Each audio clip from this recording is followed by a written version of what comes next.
Assalamualaikum. Selamat pagi. Terima kasih untuk anda yang terus bersama kami. Dekat mana lagi kalau bukan saluran yang betul. Yes, Bernama TV 502. Satu lagi episod baru untuk Apa Khabar Malaysia pagi ini. Untuk edisi hari Rabu. Sekejap je dah Rabu 29 Mac 2023. Dan tentunya dah masuk hari ini 7 Ramadan. Betul, 1444 Hijriah. Bertemankan saya Cedi dan juga rakan saya Pasha Rahim. Semalam pun saya juga. Jumpa lagi. Kita dah masuk seminggu dalam bulan Ramadan ni. Seminggu kita dah berpuasa. Hari inilah hari ke-7 berpuasa. Ada tak antara di luar sana yang mungkin belum lagi dapat berpuasa penuh? Biasalah kita nak puasa-puasa ni macam-macam alasan kan. Sakit perut pula. Tak boleh puasa lah, saya ada gastrik. Itu antara topik yang kita akan bincangkan. Untuk hari ini, bagi anda di luar sana yang mungkin mengalami masalah gastrik di bulan Ramadan, kita akan bersama seorang tetamu khas yang akan bercakap tentang itu. Tapi seperti biasa kita akan semak dulu antara petikan berita daripada portal bernama.com. Apa dia, Cik? Jom kita selusuri satu persatu. Antaranya, kerajaan komited bantu pekebun kecil getah. Ini satu berita baik juga. Sebenarnya kita tahu negara memang mengalami iklim yang tidak menentu, cuaca yang orang kata kejap hujan, kejap panas dan banjir besar pun pernah berlaku negara kita di sesetengah tempat. Dan pastinya semua di antara kita sememangnya terjejas, teruk di antara kita. Ada yang tak boleh bekerja seperti pekebun kecil juga. Kementerian Perladangan dan Komoditi KPK menegaskan bahawa kerajaan sentiasa komited dalam membantu pekebun kecil, terutamanya yang terlibat dalam sektor getah, di mana kata KPK harga produk adalah ditentukan oleh permintaan dan penawaran antarabangsa, dan faktor lain yang mempengaruhi harga getah asli ialah prestasi pasaran hadapan, harga minyak mentah dunia, kadar pertukaran mata wang asing dan juga pertumbuhan ekonomi negara-negara pengeluar serta pengimport utama getah dunia. Dan PKP juga telah melaksanakan pelbagai inisiatif, antaranya insentif pengeluaran getah, menaikkan paras harga peraktifan kepada RM2.70 kepada RM2.50 sekilo, dan peruntukan berjumlah 350 juta juga telah disediakan, dan memperkenalkan program insentif pengeluaran latex LPL bagi membantu industri tersebut. Sedikit sebanyak membantulah pekebun kecil ataupun mereka penoreh getah khususnya yang mungkin tak dapat bekerja kan di musim-musim hujan ni terutamanya. Baik, berita baik untuk pengguna-pengguna lebuh raya. Biasalah bulan-bulan Ramadan ni ataupun nanti kita nak dekat-dekat dengan raya, ramai antara kita yang akan pulang ke kampung dan pastinya akan menggunakan lebuh raya. Jadi berita baik, 5 lagi lebuh raya bakal melaksanakan sistem pembayaran tol secara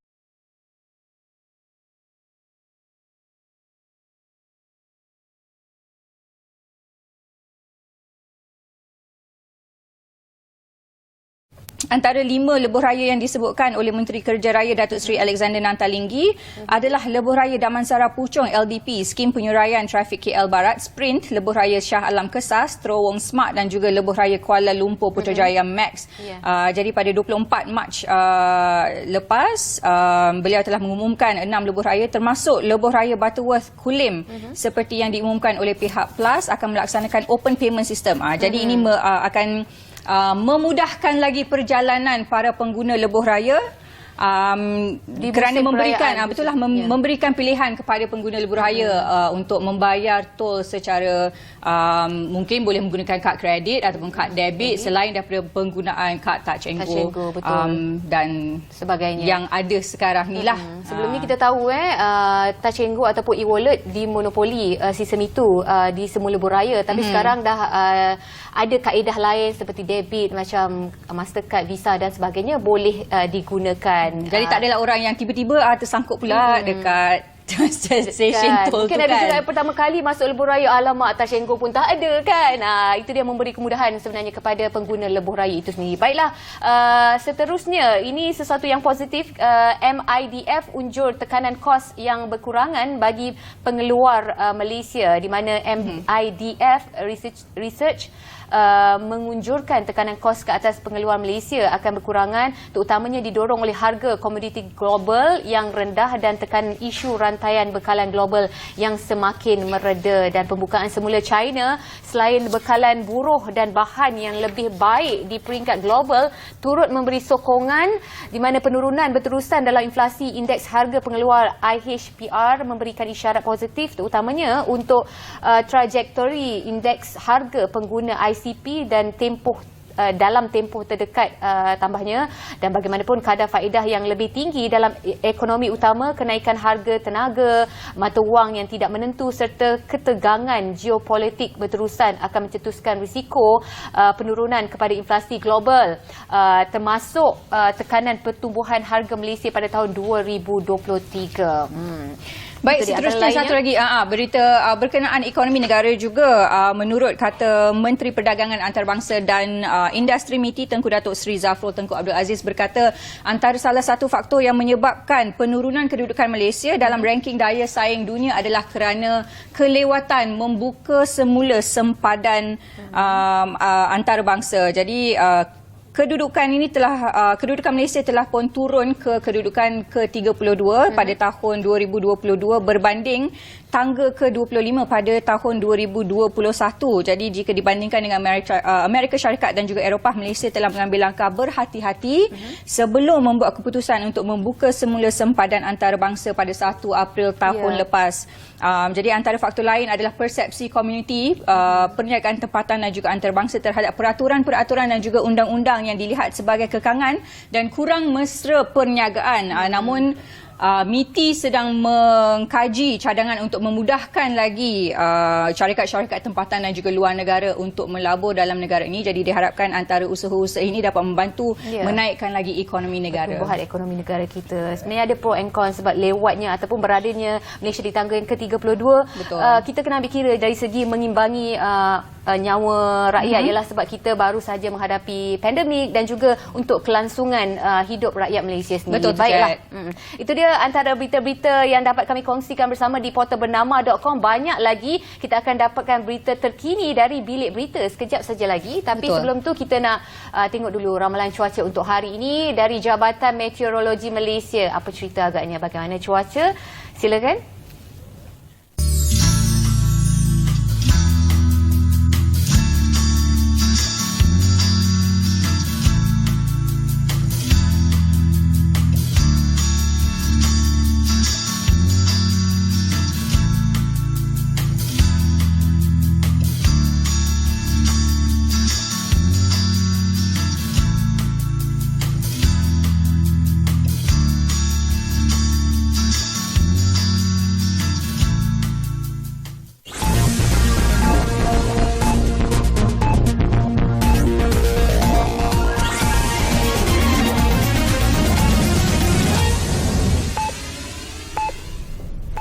Salam hormat dan salam Malaysia Madani bersama saya Bin Selasantiran dari Bilik Berita. Baik, kita mulakan dengan perkembangan ini.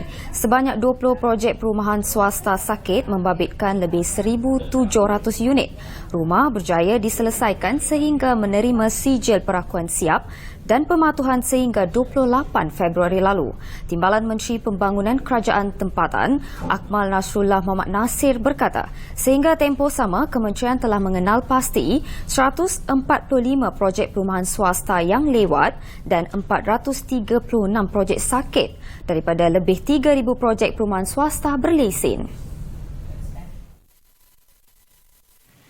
Kalau lihat memang ada pengurangan. Kalau kita tengok daripada 116 dia dah turun sedikit kepada 145, manakala untuk yang sakit pun ada rekod penurunan.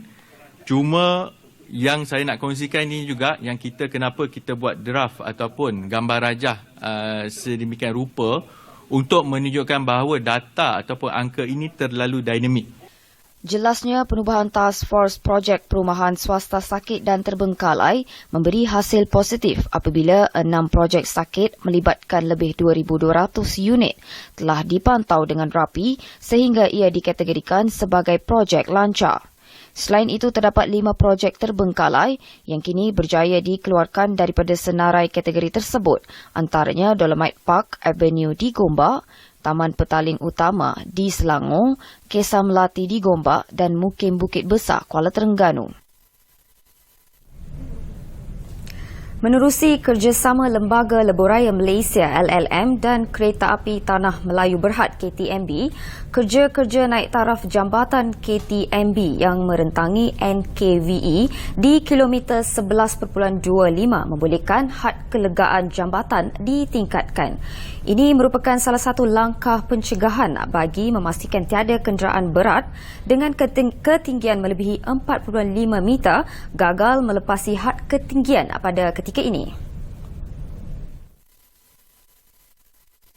Menurut Pengurus Besar Kanan Operasi Plus Malaysia Berhad, Muhammad Yusof Abdul Aziz, ketinggian jambatan tersebut akan dinaik taraf daripada 4.5 meter kepada 5.4 meter yang merupakan ketinggian standard bagi kenderaan berat.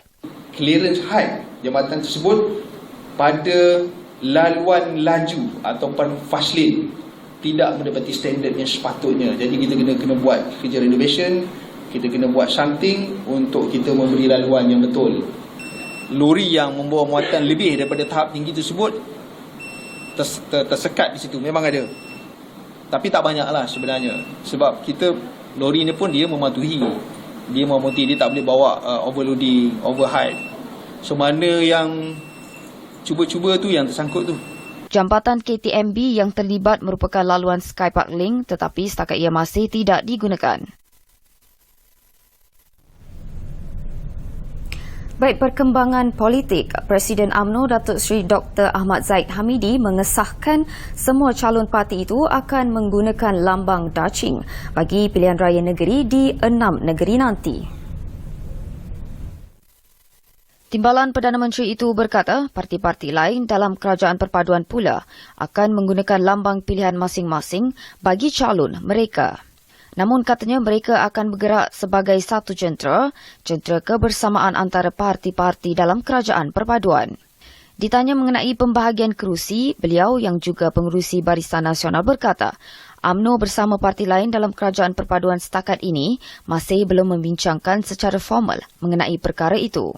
Beliau berkata demikian kepada pemberita selepas menghadiri Majlis Santunan Kasih Ramadan Anjuran Kementerian Kemajuan Desa dan Wilayah KKDW di Masjid Al-Ansar, Kem Sri Pantai di Kuala Nerus, Terengganu malam tadi.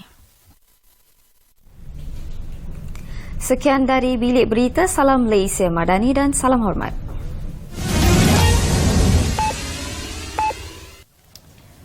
Baik, masih lagi bersama kami dalam Apa Khabar Malaysia. Terima kasih kerana masih setia bersama saya, Pasha dan juga Syah. Ya, dan tersedar. Okey, diam tak diam sebenarnya macam kita katakan tadi dah masuk 7 Ramadan. Alhamdulillah untuk kita yang dapat berpuasa penuh 7 Ramadan. Tapi kesian juga kepada mereka yang agak sengsara dah 7 Ramadan tapi masih lagi tak dapat meneruskan ibadah puasa disebabkan gastrik. Bila tiba bulan puasa ni, isu gastrik ni menjadi isu yang membimbangkan dan merisaukan, khususnya mereka yang tak ada masalah gastrik. Kadang-kadang bila tiba bulan puasa dapat gastrik. Dan menjadi masalah juga kepada mereka yang dah memang ada gastrik. Tapi jangan risau, macam mana mungkin ada cara dan solusi untuk mengatasinya. Kita dapatkanlah pada yang pakar. Baik, jadi bersama kita pada hari ini Dr. Megat Muhammad Amirul Amzar, seorang pakar perubatan keluarga dari Jabatan Perubatan dan Rawatan Utama Pusat Perubatan UM. Assalamualaikum. Terima kasih. Waalaikumsalam. Untuk kita berbincang mengenai topik-topik ataupun masalah gastrik dan bagaimana kita ingin mengawal gastrik ni pada bulan Ramadan terutamanya. Bila kita bercakap tentang gastrik ni, selalunya orang akan fikir sakit perut ataupun sakit perut yang sangat pedih, yang melampau-lampau sehingga menyebabkan selalunya lah orang ingatkan penyakit gastrik ni sebab kita tak makan. Tapi sebenarnya kalau mengikut daripada takrifan medical itu sendiri, apakah penyakit ataupun apakah yang menyebabkan gastrik? Okey, baik, terima kasih. Gastrik itu sendiri sebenarnya bukanlah satu nama penyakit. Gastrik itu melambangkan perut. Bahasa Latin bagi perkataan perut itu sendiri. So dalam bahasa perubatan, gastrik adalah perut. Tapi penyakitnya adalah gastritis. Gastritis. Itis itu bermaksud inflammation, bengkak. So bila ada pembengkakan pada perut, itu kita panggil gastritis. Okey. Kenapa perut boleh bengkak? Sebab dalam keadaan normal, perut ini dia akan merembeskan asid. Tujuan asid ni adalah untuk mencernakan makanan supaya makanan boleh diserap dalam badan kita. Tapi dalam keadaan di mana makanan tak masuk dalam perut kita, asid masih dikeluarkan. Asid tu akan makan dinding perut tu dan akan menyebabkan bengkak pada perut. Dan itulah kita panggil gastritis. Tanda-tanda dia sakit perut, rasa macam naik panas dekat dada, rasa kita panggil reflux, rasa sedawa pun bau masam saja. Itu tanda-tanda gastritis lah. Dia sebenarnya bengkak pada perut disebabkan asid yang banyak dalam perut itu sendiri. Okey, adakah rasa perut pedih yang sebab kita tak makan tu adalah itu gastritis ataupun ada simptom selain daripada itu yang menyebabkan benda itu adalah betul-betul gastritis? Okey, kadang-kadang sakit pada perut salah satu puncanya memang boleh jadi gastritis, tapi boleh jadi juga benda lain. Kita ada organ lain dekat perut, contohnya pankreas. Boleh jadi pankreas yang bengkak, kita panggil pankreatitis. Boleh jadi ada batu hempedu dekat dalam kita punya hempedu, akan jadi sakit juga. Jadi sakit perut dekat kawasan situ tak semestinya gastritis saja. Okey, informasi baru kita pada hari ini, Cik. Kalau kita sakit perut tak semestinya itu adalah gastritis, tetapi boleh juga melibatkan organ-organ yang lain. Takut pula tiba. Okey, khususnya bulan Ramadan ni, doktor, macam mana kalau mereka yang dah memang mengalami gastrik ataupun mungkin di antara kita yang belum pernah mengalami akan tak tahulah, mungkin bulan puasa ni memang senang untuk kita dapat gastrik. Apa sebenarnya cara ataupun bagaimana cara untuk kita mengawal gastrik ini sebelum terkena gastrik? Mungkin ada pengamalan makanan yang betul di bulan puasa ni, bagaimana doktor? Silakan. Yang paling penting sekali kita kena faham bahawa gastritis ni punca utama dia adalah asid yang memakan dinding perut tu. Jadi kita kena pastikan asid tu instead of dia makan dinding perut, dia kena makan makanan. Jadi paling penting kena sahur. So sahur tu perlu dilewat-lewatkan. Kalau sekarang ni subuh masuk pukul 6-9 minit, pukul 5.45 tu baru makan sahur. Janganlah makan sahur pukul 12.30 malam. Dia tak berkesan. Lepas tu buka puasa kena awalkan. Dan kena pilih makanan-makanan yang tidak menyebabkan gastrik.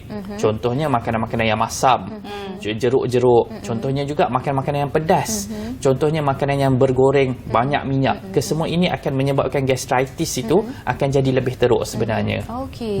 Mungkin boleh doktor kongsikan antara makanan yang boleh kita elakkan daripada jeruk-jeruk. Mungkin bulan puasa ni takkan kita nak mulakan dengan jeruk kan.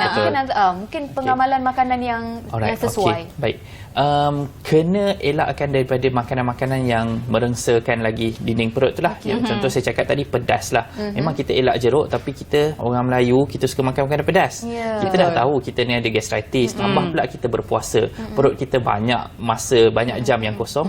Kita pergi buka puasa dengan makanan yang pedas, sambal belacan, nasi kerabu dengan sebagainya yang pedas tu, itu yang kita makan. Kalau boleh, kalau kita tahu kita ada sejarah gastritis, kita elakkan daripada makanan-makanan yang pedas tersebut.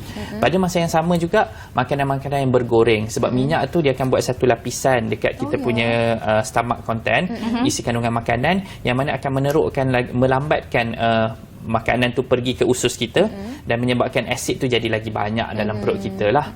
So makanan bergoreng kalau boleh cuba kita kurangkan jugalah.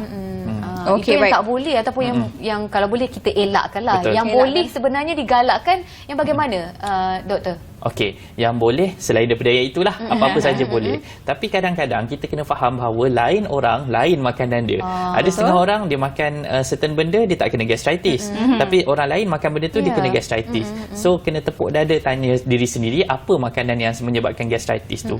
Tetapi kalau katakan sakit tu berterusan, kena jumpa doktor untuk pemeriksaan. Sebab kita takut entah ni bukan gastritis, takut benda lain. Yang tadi itulah pankreatitis ataupun yang lagi satu batu hempedu. Maknanya kalau dah dapat gastrik, kena try and error juga makanan. Kalau ni tak boleh, kita elakkan. Yang boleh, kita teruskan. Tapi generally, pedas, berminyak dan juga makanan yang masam-masam, jeruk-jeruk yang beresid. Okey. Adakah makanan beresid ni termasuk juga buah-buahan sitrus?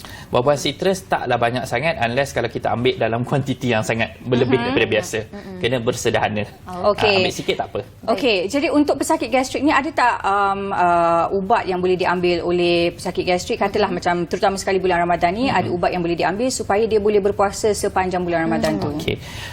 Selepas pemeriksaan doktor dah confirm bahawa ini adalah memang gastritis, doktor biasa akan bagi ubat untuk mengurangkan rembesan asid dalam perut. Itu satu ubatannya. Tetapi kalau katakan pesakit-pesakit di luar sana yang gastritis dia tak berapa teruk sangat, tak rasa nak jumpa doktor, dia boleh ke farmasi, dia akan ada ubat yang dijual di farmasi untuk melegakan simptom, gejala pedih perut dan sebagainya. Tetapi kalau katakan dengan ubat seperti itu, contoh ada ubat minum ada, ubat yang kunyah pun ada. Kalau dengan ubat tu pun tak berkesan, kena jumpa doktor, bagi kami periksa dahulu. Okey, sebab mana dah tahu bukan gastritis tapi penyakit yang lain daripada itu kan. Alright. Jadi untuk orang yang mengalami gastrik ni lah kan, adakah katalah tak sempat pula nak bersahur, dah terbangun lambat. Jadi adakah digalakkan untuk puasa juga ataupun tak apalah kita tak sahur hari ni jadi kita tak payah nak puasa. Macam mana? Tak boleh macam tu, puasa tu wajib. Kalau katakan dah terbuka puasa pun kena ganti kan. Kita cuba dahulu. Let's say kalau katakan sampai tengah hari tu masih tak ada gejala tanda-tanda gastritis, kita teruskan sampai petang. Tetapi kalau dah start ada tanda-tanda, contohnya rasa pedih, rasa loya, rasa panas di dada, rasa nak muntah, mungkin ada keperluan untuk buka puasa lah. Sebab puasa itu ada rukhsah dia, ada keringanan dia. Kalau ada penyakit yang memudaratkan, kita boleh buka puasa. Tapi kena gantilah kemudian. Tapi kan Cik, kita kan macam ramai orang, terutama sekali bulan puasa ni kan, selalunya degil juga kadang-kadang. Sayang nak buka puasa, tak apalah kita tahan je sikit kan. Lagi sekejap je nak buka puasa, tapi lagi lama lagi ni. Jadi apakah saranan doktor? Adakah patut diteruskan? Apakah kemudaratan yang akan terjadi sekiranya tahan sangat okey. Sakit kalau tu. sekali dua kita tahan, insya-Allah tak adalah apa-apa masalah. Tapi kita kena faham, bila kita tahan, asid itu akan menipiskan lagi kita punya lining perut. Apa yang berlaku, kadang-kadang dia boleh melubangkan lapisan perut tu dan membawa kepada ulcer. Ulcer tu adalah lubang pada dinding perut lah. Dan benda itu kalau katakan berlubang, isi dan kandungan dalam perut tu boleh keluar dan pergi ke rongga abdomen lain, itu boleh membawa kematian kalau kerap sangat berlaku lah. Okey. Silakan. Okey. Sebenarnya saya nak tanya, sebelum bila kita kadang-kadang menyentuh tentang gastrik ni, kita takut tau terjadi kepada kita sendiri. Betul. Kan, bukan sahaja di bulan puasa. Macam mana sebenarnya, apa yang patut kita elakkan sebelum kita terjadi ataupun terkena gastrik ni, doktor? Okey, baik. Pertama sekali, pastikan kita sahur selewat-lewat yang boleh. Pastikan kita berbuka puasa seawal-awal yang boleh. Dan waktu kita berbuka puasa, jangan load perut kita dengan benda-benda yang terlalu banyak, makan sekaligus banyak. Sebab perut kita akan berkembang, nanti asid lagi banyak. Lepas tu pilih makanan-makanan yang tidak menyebabkan gastrik. Dan yang terakhir sekali, stress management. Sebab stres juga akan menyebabkan rembesan asid lagi banyak dalam perut. Sebab itu kalau perasan budak nak pergi exam, stres, sakit perut. Nak pergi interview, stres, sakit perut. Kalau bukan waktu bulan Ramadan ataupun bulan puasa, apa yang doktor sarankan sebenarnya untuk kita mungkin kena manage masa untuk makan tu ataupun makan pada waktunya ke bagaimana, doktor? Makan pada, kalau bukan bulan puasa lah, yes. Seelok-eloknya orang yang ada gastritis, kita sarankan makan kuantiti yang sikit tetapi kerap. Bermakna kalau katakan orang biasa makan sarapan, makan tengah hari, makan malam, dia kena mungkin break kepada ada snack in between makanan tersebut. Dan kuantitinya ambil sikit, takut makan banyak kerap lagi gemuk lah kita. Dan berat badan juga memainkan peranan dalam gastritis. Orang yang berbadan besar, dia risiko untuk kena gastritis adalah lebih tinggi. Kenapa tu, doktor? Sebabnya kita ada pintu masuk dan pintu keluar. Bila badan kita berlebihan berat badan, ada lemak yang banyak, fungsi pintu masuk dan pintu keluar dekat perut kita ni akan terganggu. Dan benda itu akan mencetuskan gastritis juga. Walaupun kita tahu mereka yang berbadan besar, kita tahu macam mana cara pemakanan je, kerap makan, tapi tetap juga boleh terkena kepada gastrik, ya, doktor? Boleh jadi, sebabnya berat badan berlebihan ini membawa kepada pelbagai masalah yang lain dan salah satunya adalah gastritis juga. Doktor, macam mana pula dengan pesakit-pesakit yang mungkin memang kena ambil ubat, contohnya ubat-ubat antibiotik ataupun ubat painkiller yang menyebabkan gastritis itu menjadi lebih teruk. Jadi apa saranan doktor sendiri? Okey, baik. Ambil ubat dengan nasihat doktor. Jika anda mempunyai masalah gastritis, beritahu doktor supaya doktor boleh pilih ubat tahan sakit yang tidak menyebabkan, kurang risiko menyebabkan gastritis. Dan jika anda terpaksa ambil ubat tu pada bulan puasa ini, pastikan ambil waktu sahur lah. Contohnya macam ubat untuk gastritis itu sendiri, kita sarankan ambil sebelum bersahur tu. Jadi jangan skip ubat tu lah. Ada setengah-setengah orang kata, ubat ni nanti kalau saya makan nanti terkena gastritis, jadi dia terus langsung tak ambil pula. Jadi masih boleh ambil, tapi dengan makanan. pada waktu sahur. Okey, nak tanya juga risiko kepada siapa sebenarnya yang mudah ataupun terdedah untuk terkena gastrik itu sendiri? Gastritis ni. Okey, baik. Orang biasanya yang paling common adalah orang yang ambil ubat tahan sakit yang berlebihan sebab stomach lining dia dah makin nipis. Orang yang berbadan besar sebab pintu masuk dan pintu keluar je ada masalah. Dan juga orang-orang yang suka makan makanan yang pedas-pedas, makan makanan yang boleh menyebabkan gastritis. Dan juga orang yang makan certain ubat-ubatan, contohnya macam ubat cair darah, aspirin, orang yang ada stroke, orang yang ada masalah jantung, dan orang tua, di mana stomach lining mereka makin nipis dah. So mereka ini terdedah kepada risiko gastritis. Jadi semakin tua tu adakah menyebabkan lining perut tu semakin nipis Betul. jugalah? Okey. Risiko untuk kanak-kanak pula bagaimana? Adakah mudah untuk terkena gastrik? Tidak semestinya. Tidak semestinya, bergantung kepada tabiat pemakanan mereka dan juga diri mereka sendirilah. Ada setengah orang memang dia senang kena gastritis, ada setengah orang dia susahlah. Itu dia tak ada spesifik macam orang tua. Semua orang tua lebih berisiko daripada orang yang orang muda. Lebih berisiko kerana lining perut tu yang Nipis. semakin menipis. Semakin kita tua, semakin dia akan menipis. Okey, doktor nak tanya, adakah kaitan antara gastritis dengan GERD? Yes, bagus soalan tu. GERD adalah gastroesophageal reflux disease. Bermakna gastro perut, esophageal saluran pemakanan, reflux maksudnya apa konten isi perut ni dia reflux naik balik dan menyebabkan rengsa kepada saluran pemakanan dan juga tekak.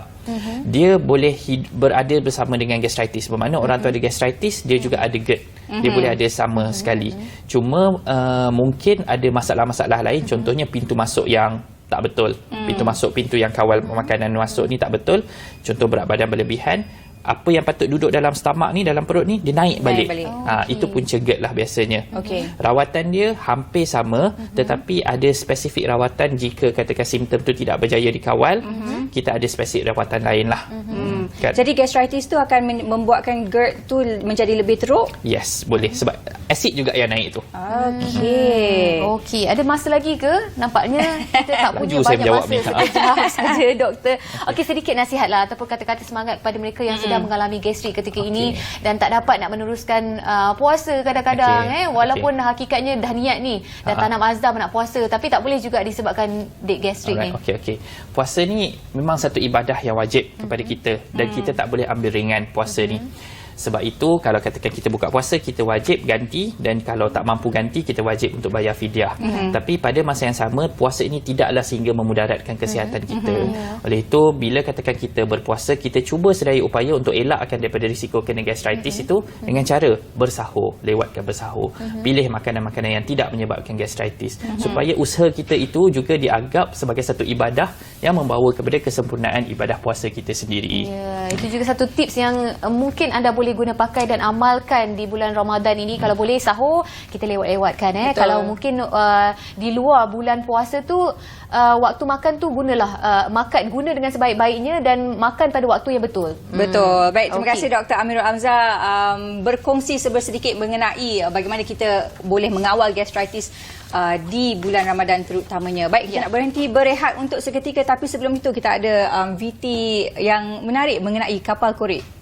Jom kita lihat. Jom saksikan.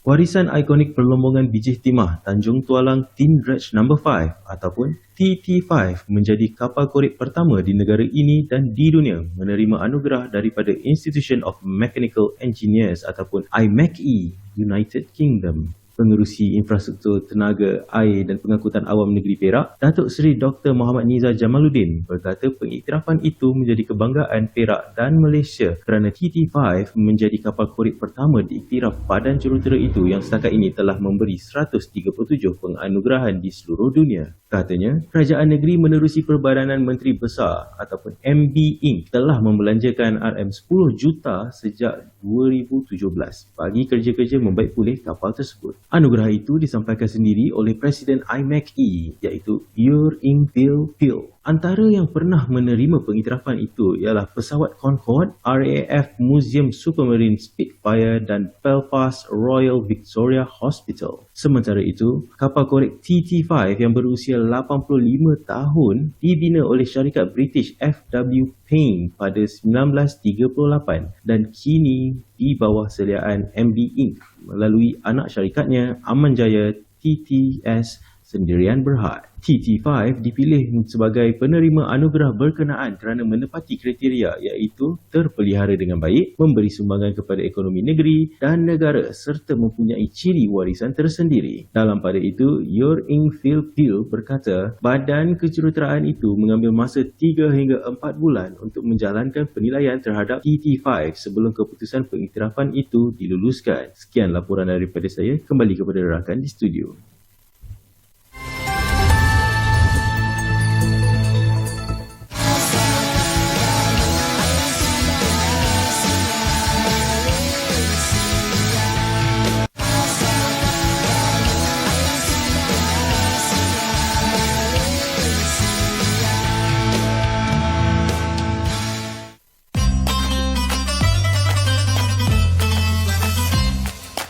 Program Amal dan Kemasyarakatan Jom Cuci Masjid JCM diteruskan lagi dengan kali ini memilih Masjid Al-Mutmainah di Kampung Labuhan Dagang, Banting, Selangor sebagai lokasi ke-42 untuk aktiviti amalnya.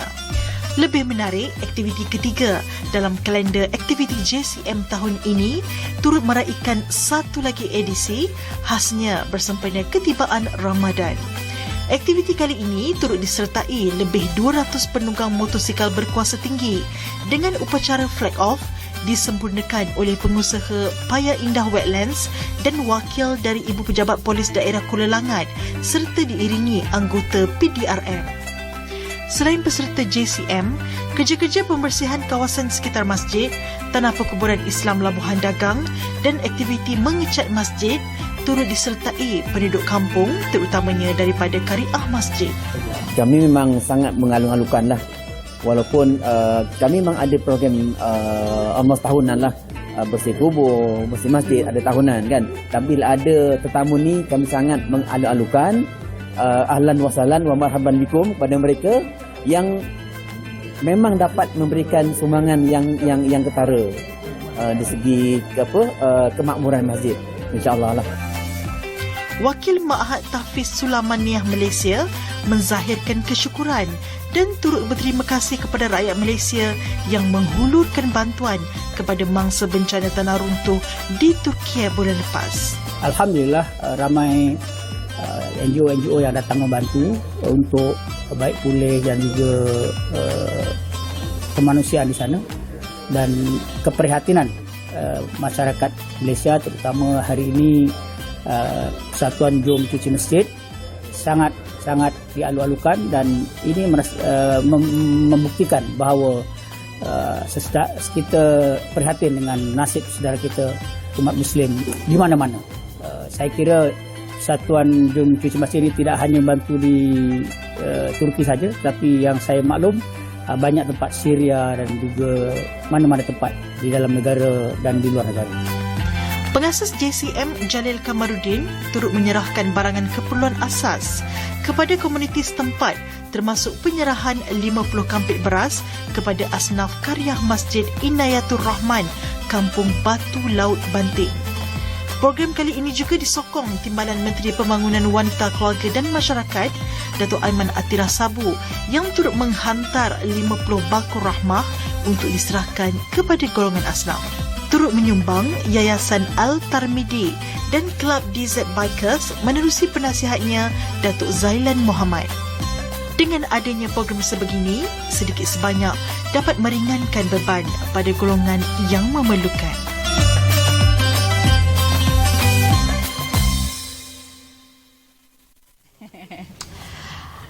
Terima kasih untuk anda yang terus bersama kami di Apa Khabar Malaysia. Masih lagi bersama saya Cedi dan juga Pasha. Satu topik yang cukup menarik kali ini untuk anda fokus terus, sebab cerita pasal media sosial semua suka. Sebab sekarang ni semua pengguna media sosial segalanya di hujung jari untuk kita, bisnes, untuk kita melakukan apa sahaja tugasan. Betul. Dan apa sahaja perantara kita seolah-olah bagai dunia tanpa sempadan. Betul. Memerlukan media sosial itu sendiri. Dan bercakap tentang media sosial sebagai satu platform berkesan PDP dalam talian, tentunya hari ini kita berkesempatan bersama dengan tetamu iaitu Encik Arma Muhammad Faizal Abu Bakar selaku pensyarah kanan Fakulti Pengurusan Hotel dan Pelancongan UiTM Cawangan Terengganu. Jauh. Assalamualaikum. Selamat berpuasa, Selamat Encik berpuasa. Arma. Okey, ini pengguna media sosial Tegar ke bagaimana, Encik Tegak Arma? tu rasa masuk tu terus buat konten tu. Dan kita bercakap tentang media sosial. Walaupun tu kan kita curi-curi juga ambil kan. Okey, boleh, tak ada masalah. Baik, kita nak bertanya dengan Encik Arma sendiri.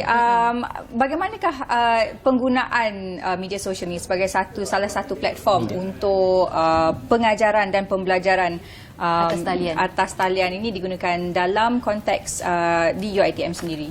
Okey, terima kasih. Pertama sekali Assalamualaikum lah kepada semua yang menonton hari ini. Saya perkenalkanlah sekali lagi kan, macam tak puas nak kenal kita. Silakan. Saya Arma Muhammad Faizal. Saya daripada UiTM Cawangan Terengganu di kampus Lungun. Saya mengajar dalam bidang culinary di Fakulti Pengurusan Hotel dan Pelancongan. So bila bercakap pasal bidang culinary ni, of course masak kan. So tadi you cakap macam mana kita tercetus ni untuk idea untuk buat kelas come together with online ataupun come together with media sosial. So masa PKP kita dah tak ada, kita macam tiba-tiba shock. Kena stop the class, kan nak kena buat online. Macam ni nak buat kelas online, nak masak depan kamera. Very dry, very boring kan. Kalau production macam ni tak apalah. Ada semua kita benda ada kan. studio, So ada yes, set. semua ada set, ada make up, ada props kan. Bila kat rumah, so I rasa untuk student yang dah balik kampung, so the only medium I rasa media sosial. So of course, you pun mesti ada media sosial. Ada Facebook, ada Instagram, ada Twitter and whatnot kan. So I gunakanlah media sosial tu, I rasa the easiest way, letak je video, letak je content, letak macam kalau Instagram story lah, kita letak kat story kan. So student akan tengok. So I rasa itulah antara permulaannya bila kita datang with the idea, because masa PKP tu I mengajar subjek kuih Melayu. So nak kebetulan pula lepas pada tu dah nak Ramadan. So dia datang serentak. Nak kena buat kuih bulan Ramadan sebab PKP kan kita Masuklah tema dia. Masuklah Buat tema kuih dia. So Melayu buatlah kuih dengan tu bulan dan Ramadan. two in one lah. So kita buat pengajaran tu secara online dalam media sosial yang lebih mudah kepada student. Sebab kalau masa mula-mula PKP tu student ni masa tu kita pun Google Meet tu apa kan, nak Zoom tu apa, terkira-kira nak tekan button kan. Masih lagi tu cari-cari kan. So I rasa tak apalah, nak cool down semua orang, I rasa follow saya. Okey, dan kita tengok Instagram tu ataupun whatever lah, Facebook ke apa kan, dia link sama kan dua-dua. So you tengok the video. So I akan tunjuk the step by step. Contohlah buat kuih masa tu bulan puasa, kuih tepung pelita. So tunjuk nak buat dia punya sampai daripada daun apa tu, daun tutorial. Sampailah jadi kuih tu, sampailah hidangannya. Sampailah FYP. Sampailah FYP. Encik Arma sendiri pun boleh jadi influencer. Dan melalui perkara ini, bagaimana Cik Arma melihat keberkesanan menggunakan media sosial ni, bukan sahaja di masa ataupun musim-musim terdesak PKP khususnya, tapi sekarang ini bagaimana sambutannya?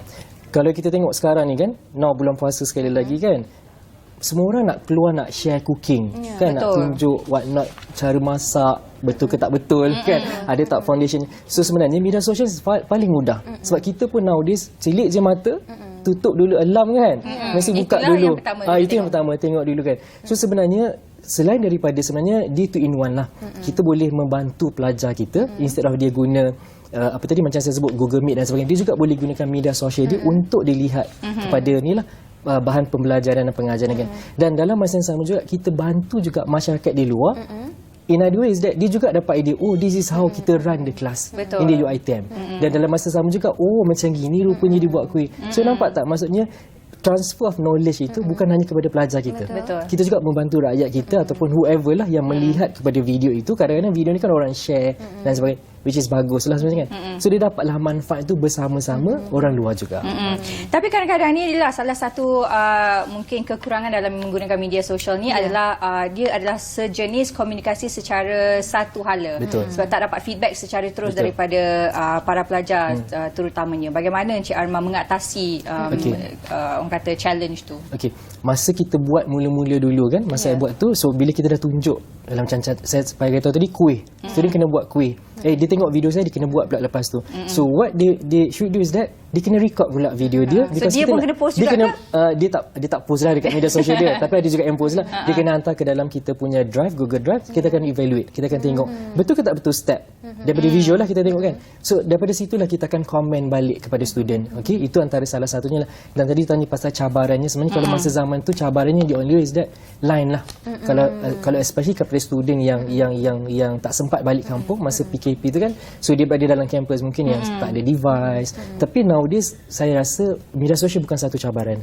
Sebab semua orang dah ada. Sekecil-kecil baby pun bila lahir pun dah start kan, parents dah buat media sosial official kan. Betul. So bila I rasa cabarannya mungkin selain daripada berkenaan dengan student tu juga, tapi cabarannya di luar lah. Because kita lihat sebenarnya media sosial ni dunia tanpa sempadan. Betul. So bila disalahgunakan itulah mungkin akan jadi benda yang tak baik lah. Ataupun mungkin dikongsikan dengan cara yang tidak betul, ataupun mengguna hak cipta orang lain. Benda-benda gitu mungkin antara cabaran di luar. Tapi di peringkat pelajar sebenarnya tak ada masalah. Macam contoh kelas saya, sebenarnya saya buat kelas malam. Okay. So kita belajar masak apa pula semalam? Kena tengok. Okey, kena follow lagi. Tak ada lah. Okey, sebenarnya kalau macam dulu kan, kita selalu macam cikgu akan marah. You tak boleh guna handphone dalam kelas. Even sekolah now pun sama kan. You kena simpan your phone. Tapi kalau my class sebenarnya kita benarkan. Tapi benarkan bertujuan lah. You can record the video. Katalah kita tunjuk step by step. Macam saya mengajar di semester, kita mengajar Malay cuisine. Nak potong bawang, nak menumis ke apa kan. So kita benarkan dia. So you boleh record. Kenapa? Sebab nanti bila dia nak buat revision ataupun nak tengok balik, dia ada recorded video tu. Instead of dia nak ingat, mungkin dia tak akan ingat semua. Dengan dia nervous ni dalam kelas, tak boleh nak ingat. So kita benarkan dia record. So mungkin ada certain student ni bila dia record, dia mungkin disimpan ataupun dia upload. So bila dia upload ke dalam media sosial, recorded tu tersimpan, so dia boleh tengok dan tengok di kemudian hari nanti. Dan Itulah memberi manfaat antara kepada orang lain juga sebenarnya. betul sebenarnya. Yes. Okey, secara rasional melalui perkara ini, bagaimana Encik Armah melihat relevan tak lagi PDP ini diteruskan ataupun ialah seperti kita tahu tak semua subjek yang kita boleh go through ataupun menggunakan online pembelajaran secara atas talian. Bagaimana pula dengan subjek yang memerlukan kita untuk face to face ataupun fizikal? Bagaimana apa yang sudut positif yang boleh Encik Armah kongsikan? Terima kasih. Kalau kelas dibuat secara dalam talian ini ada dua lah. Yang pertamanya kita nak memudahkan, dan yang seterusnya adalah kita nak bergerak dengan arus teknologi sekarang kan. Macam dulu yes we have to go, kita kena bangun pagi, nak kena bersiap, nak pergi kelas. Tapi kalau sekarang ni mungkin kita dah jimat masa untuk bersiap tu kan. Buka je kamera, muka you fresh, boleh tengok saja your kelas kan. Cuma ada certain subject macam saya lah dalam bidang culinary, kita ada hands on, kena ada skills. You kena transfer the skill menggunakan your body lah kan, kena attend the class. So tidak, bagi saya ada certain subject yes you boleh.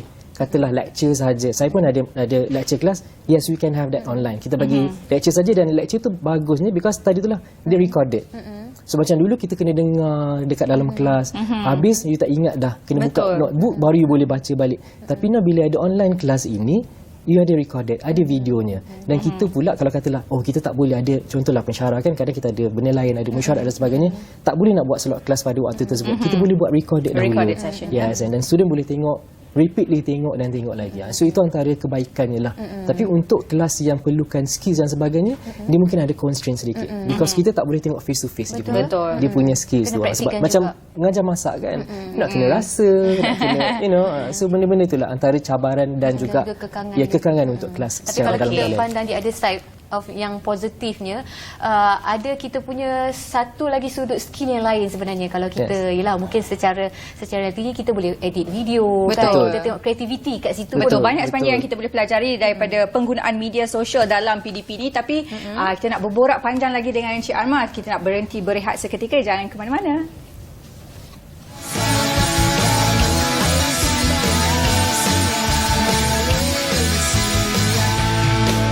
Hujung bulan lagi, duit yang dicari tidak memadai. Belanja setiap hari, FEN di sini, teman yang sejati.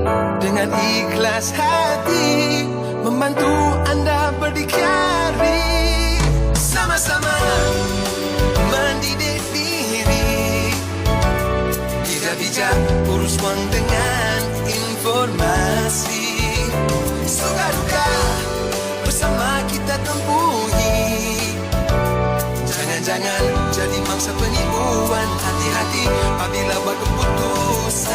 bersama-sama didiklah diri dengan FE Network, Financial Education Network, agar anda bijak wang dalam segala aspek kewangan. Layari fenetwork.my atau kunjungi kami di Facebook, Instagram dan YouTube. Segalanya duit best dengan FEN.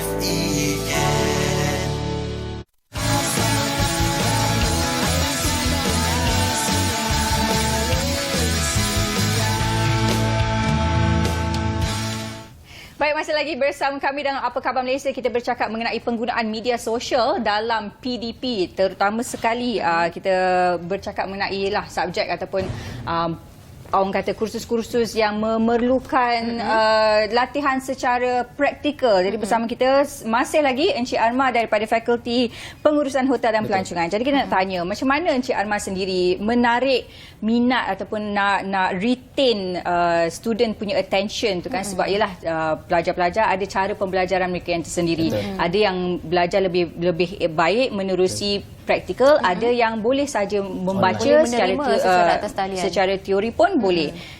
Encik Arma sendiri macam mana menangani ataupun menguruskan pelajar-pelajar yang berlainan ni? Okey. Pelajar ni memang kalau sekarang ni kan, kalau 20 orang dalam kelas tu 20 perangai. 20, dan bila kita cakap pasal perangai ni, kita cakap pasal learning skills. Setiap macam saya sebut tadi kan. Ada orang yang dia kena tulis je, bagilah setebal-tebal buku macam tu pun dia boleh tulis sampai habis. Maksudnya dia akan jadi menilai. Ada orang dia akan tengok je kita, tak tahu dia tengok dia tembus ke apa.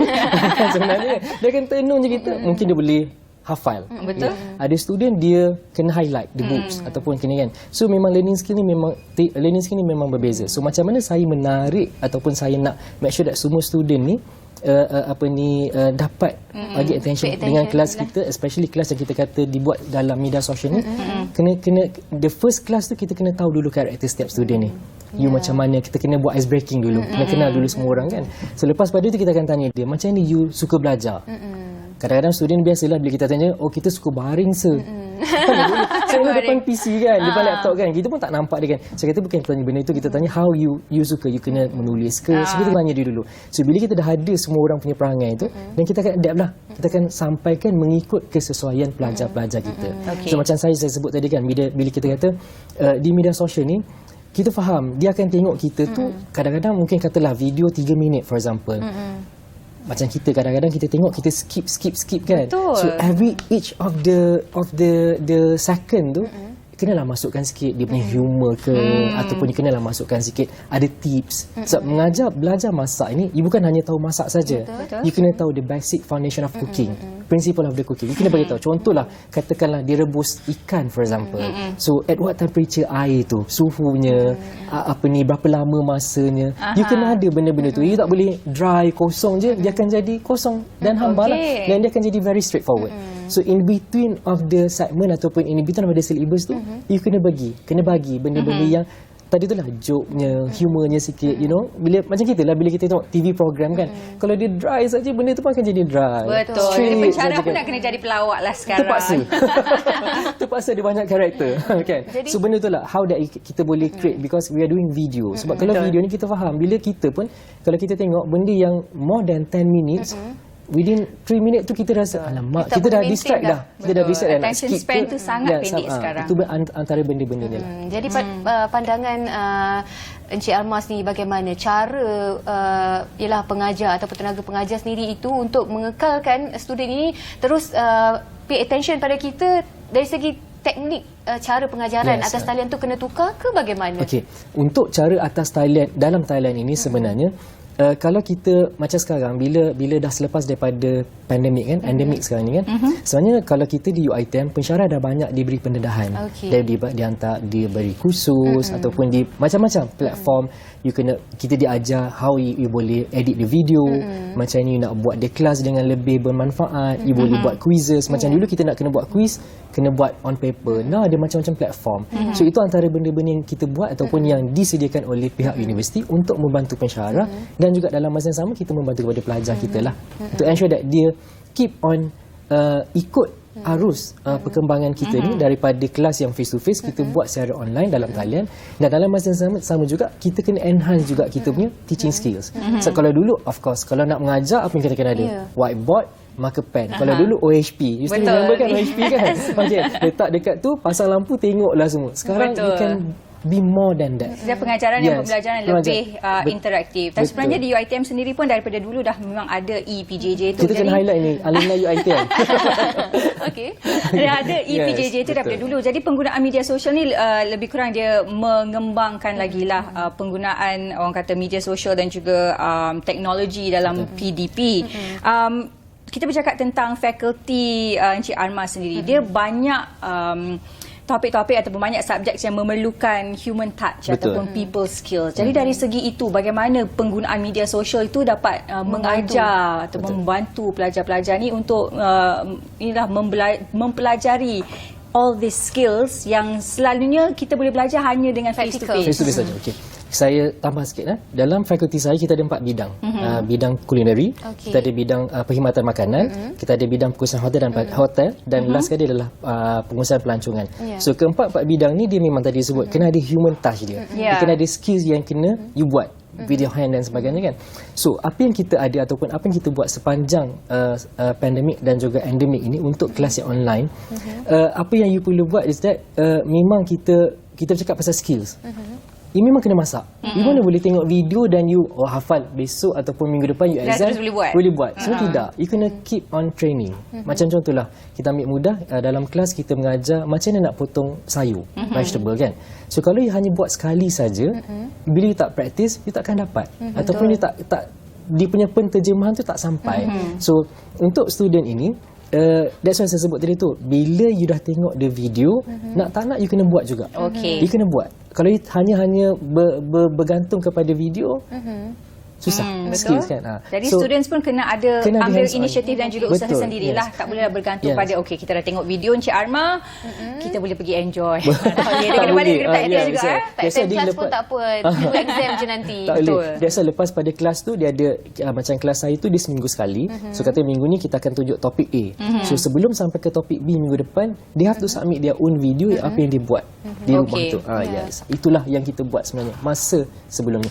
But nowadays pun sekarang sama juga. Kalau contohlah katakan vegetable cutting, kita tak boleh nak buat face to face class, kita buat secara online kan. So kita share the video, by end of the class ataupun by sebelum masuk the new class, student tu tunjuk dah macam ni dia buat. Ataupun dia bawa vegetable tu dalam kelas, tunjuk kat kita macam ni buat. Itu antaranya lah. Yes. Alright. Itu antara pengisian yang kita dapat daripada Encik Arma mengenai penggunaan media sosial.